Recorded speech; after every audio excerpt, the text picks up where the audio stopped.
Hey, what's up guys? Josh here, Tech, and I am here right now inside the Kia Stonic. We are actually convoying with a bunch of other people, and I'll just get around this truck first so I can see up ahead. I got some radio as well. Yeah, so we are convoying with 5 other people actually, so there's 6 of us in total, and we're heading towards, we just passed by Kaibiang Tunnel. It's clear around the left-hand bend, it's clear. So I'm going somewhere around... past that truck, go ahead. Going somewhere around Cavite area. Damn, I am white. Still clear. Still clear. Alright. Still clear. Still clear.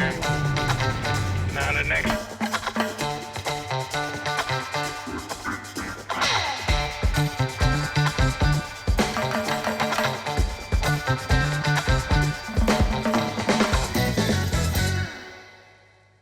Style that's iconic. That's the name of the game for this vehicle right here. The Kia Stonic brings in a straightforward, smart design that not only concentrates on looking good, but also backs it up with its own set of features. We get a nice front end that Kia calls their Tiger Nose grille, although we would have liked to see some added ventilation here. It doesn't look all too intimidating, but it does have its own modern charm. We get adjustable bi-halogen headlights paired with LED daytime running lights, which can automatically switch on when it's dark. The sides are well contoured and have some plastic trimming. Although some would call it rather dull, it keeps the overall go-getter aesthetic of the car. For specifics, it's also a little taller with a ground clearance of 185mm and has a wheelbase of 2570mm with 16-inch alloy rims. If you head to the top, the included roof rails are also going to be good in the event that you need to secure something up there. At the rear, you might notice it looks like the Sportage's little brother, with a couple of areas that resemble a little bit of the Kia Rio, especially with those LED combination lights. Opening the trunk of the Stonic, you might be surprised as to how much space you're going to have here. The floor is a little bit lower compared to the rest of the cabin, meaning you'll be able to stack luggage and still have ample space for other things, while underneath the floor is reserved for your spare tire. Okay, so checking out the insides, you'll be greeted by an all-black interior which has a mix of a plastic and leatherette finish, which also trickles around all over the car. It does have a little bit of matte silver finish on the sides and as well as the front end of the car, which evoke a more sporty appeal. Now the seats are also made out of fabric and they feel quite good. They do have a sort of texture to it, and although they are manually adjustable and not automatic, it still feels pretty comfortable and feels just right. The front seats do have quite a low seating position, so there is a chance that you might not even see the Stonic's hood properly as you drive. Sitting on the driver's seat, you'll notice the same leatherette texture all over the wheel. You also have some MIDI controls on the left, while the right controls the information HUD that displays your other things like average fuel consumption, your trip meter, and some user settings. Now, a couple of other things to consider when buying a car is checking out how much space you're going to be having inside. Now, I stand at 5 feet and 7 inches tall, and I'm happy to report that I have just enough space to move around my arms, and I feel pretty comfortable inside. The rear seats are also comfortable and have the same finish as the front seats. The headroom is a little higher, there's just enough legroom, and is generally spacious. You can even access the trunk by pulling these tabs on the seats, and what's nice is that both can be pulled down so you can access and store more things easily.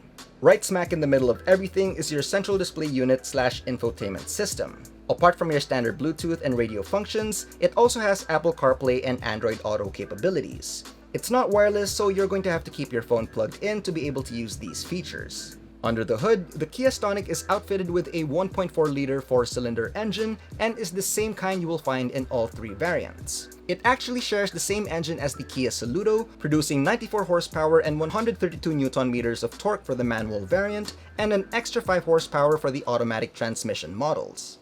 As for performance, we were able to take out the Kia Stonic for a test drive, not just around the city, but also through a lot of winding roads and highways.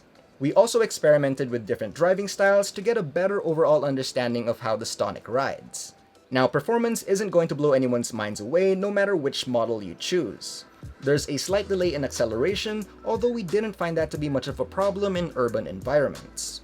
The steering is also nice and light, which made it easy to maneuver around traffic and tight spaces. On the highway, the Kia Stonic was surprisingly able to keep up. Albeit it's not going to be the fastest, but it's more than capable of handling the task. And it does so in style.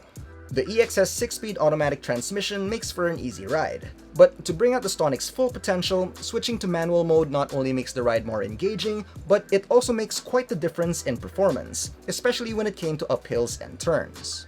Coming in and out of the corners, the Stonic maintained enough grip. There's a minimal amount of roll so you won't be thrown left and right too much, although I wouldn't be too confident pushing it to its limits. The suspension, on the other hand, is on the stiffer side of things, and that might be the case so it can be able to handle the vehicle's center of gravity. Cracks and minor road imperfections are going to be fine, but you're going to want to slow down on speed bumps as you will feel it, and you will feel it quite hard. The Kia Stonic has a fuel capacity of 43 liters, and since it shares that same engine as that of the Saludo, fuel efficiency should be similar if not too far. Giving just enough power to the pedals for city driving, we were able to get an average fuel consumption of about 13.2 kilometers per liter, which is just right in our opinion. Although in other scenarios it does dip a little more, but that'll just depend on who's behind the wheel. On the highway and more open areas, we got an average of 14.7 kilometers per liter, while being a little bit more aggressive on the gas will bring you around the 7.8 to 8.5 kilometers per liter range. And although these numbers show that it can be fuel saving, you'll just have to be careful, especially if you're a little bit heavy on the gas pedals. Now to wrap things up, Kia nailed it with this one. For all it's worth, this is a great addition to the crossover community, and we wouldn't be surprised to spot more of these on the road soon. The eye-catching aesthetics, effortless steering, and value for money make it a good starter vehicle. The all-new Kia Stonic comes in 3 variants, the LX-MT, the LX-AT, and the EX-AT. It also comes with a 5-year warranty with roadside assistance and is readily available for purchase at your nearest Kia showroom.